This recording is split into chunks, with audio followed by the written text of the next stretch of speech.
Africa के घने और रहस्यमयी जंगलों में जीवन हमेशा आसान नहीं था।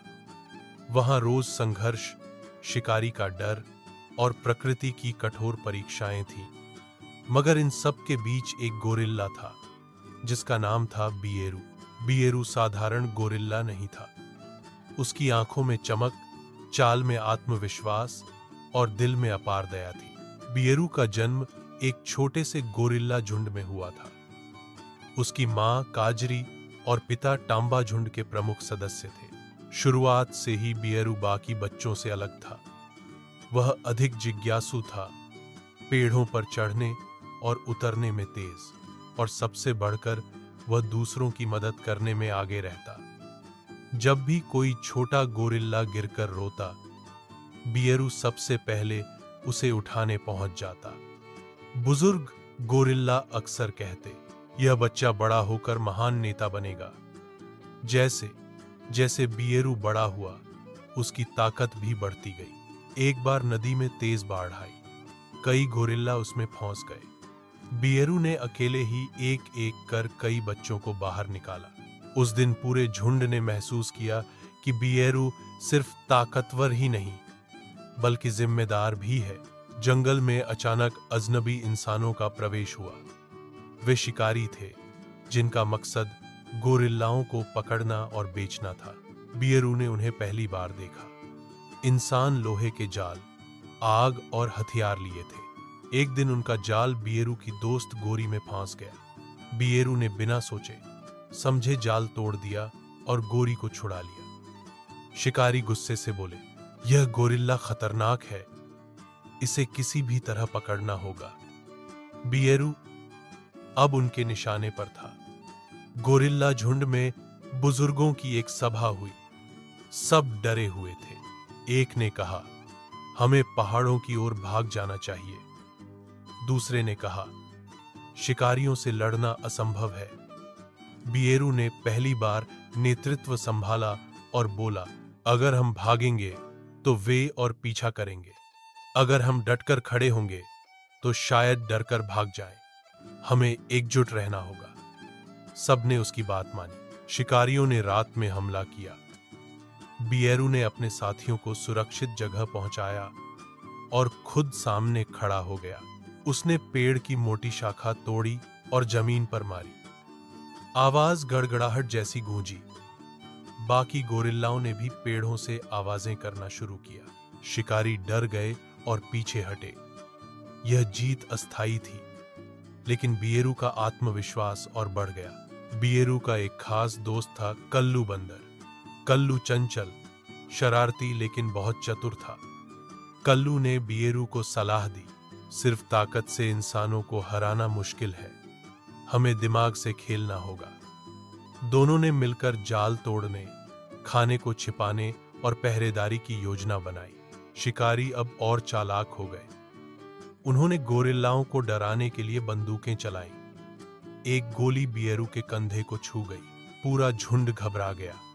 बियेरू दर्द में था, मगर उसने कहा, घाव शरीर को लगता है, आत्मा को नहीं। डर से मत भागो। पूरा जंगल खतरे में था। हाथी, शेर, हिरन, बंदर सभी परेशान थे। बियेरू ने पहल की और जंगल की महासभा बुलाई। वहां उसने कहा, अगर इंसान हमें बांटकर डराते हैं तो हम हार जाएंगे। अगर हम सब मिलकर डट जाएं तो कोई हमें नहीं तोड़ सकता। हाथियों ने अपनी ताकत देने का वादा किया। शेर ने कहा कि वह इंसानों को डराने में मदद करेगा, और छोटे जानवरों ने पहरेदारी करने की जिम्मेदारी ली। एक सुबह शिकारी बड़ी संख्या में आए। बियेरू सबसे आगे खड़ा था, उसके पीछे पूरा जंगल। हाथियों ने जमीन हिलाकर इंसानों को भागने पर मजबूर किया। शेर ने दहाड़ लगाई। बंदरों ने पेड़ों से पत्थर बरसाए और बियेरू ने इंसानों के जाल तोड़ डाले। शिकारियों को हार मानकर भागना पड़ा। लड़ाई के दौरान एक शिकारी ने बियेरू पर सीधा हमला किया। बियेरू ने पूरे झुंड को बचा लिया, लेकिन खुद गंभीर रूप से घायल हो गया। उसकी सांसें धीमी होने लगी। मीरा, उसकी साथी, और उसके बच्चे रोने लगे। बियेरू मुस्कुराया और बोला, नेता कभी मरता नहीं, उसकी शिक्षा जीवित रहती है। याद रखना, एकता ही हमारी असली ताकत है। बियेरू की आंखें बंद हो चुकी थी। उसका विशाल शरीर शांत था, लेकिन उसके चेहरे पर मुस्कान थी, मानो उसने अपने जीवन का सबसे बड़ा युद्ध जीत लिया हो। उसकी अंतिम बात झुंड के हर सदस्य के दिल में गूंज रही थी। एकता ही असली ताकत है और साहस ही जीवन का सबसे बड़ा हथियार। पूरा जंगल मौन हो गया। पक्षियों ने गाना बंद कर दिया। बंदर पेड़ों पर स्थिर हो गए। हाथी धीरे धीरे चिंघाड़ कर शोक व्यक्त करने लगे और शेर की आंखों से भी आंसू बह निकले। बियेरू के बच्चे उसकी छाती से लगकर रो रहे थे। मीरा ने आसमान की ओर देखते हुए कहा, तुम भले ही हमें छोड़ गए हो, लेकिन तुम्हारी शिक्षा और तुम्हारी यादें हमेशा हमारे साथ रहेंगी। समय के साथ बियेरू की गाथा जंगल की धड़कन बन गई। आज भी उस जंगल में जब हवा चलती है और पेड़ हिलते हैं, तो ऐसा लगता है मानो बियेरू की आवाज गूंज रही हो। साहस रखो, एक रहो और कभी हार मत मानो। बियेरू अब सिर्फ एक गोरिल्ला नहीं रहा, वह बन गया था जंगल का अमर राजा। बियेरू के जाने के बाद पूरा जंगल शोक में डूब गया। उसकी कहानी पीढ़ी दर पीढ़ी सुनाई जाने लगी। बच्चे उसे जंगल का सच्चा राजा कहने लगे। सरकार ने उस जंगल को संरक्षित क्षेत्र घोषित किया। अब वहां कोई शिकारी नहीं आता। बियेरू की मूर्ति जंगल के बीचों बीच खड़ी की गई, ताकि हर कोई याद रखे, साहस, एकता और दया से बड़ा कोई हथियार नहीं। बियेरू की कहानी हमें सिखाती है, ताकत का मतलब दूसरों को दबाना नहीं, बल्कि उनकी रक्षा करना है। डर से भागना आसान है, मगर डटकर खड़ा होना असली जीत है। सच्चा नेता वही है जो दूसरों को प्रेरित करे। बियेरू भले ही अब जीवित न हो, लेकिन उसकी गाथा हमेशा जीवित रहेगी। अगर आपको बियेरू, जंगल का सच्चा राजा की यह प्रेरणादायक कहानी अच्छी लगी हो, तो इस वीडियो को लाइक जरूर करें।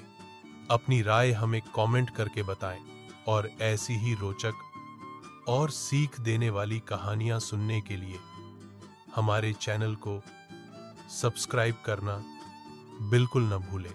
आपका हर लाइक, कमेंट और सब्सक्राइब हमें और भी बेहतरीन कहानियां लाने की प्रेरणा देता है। धन्यवाद।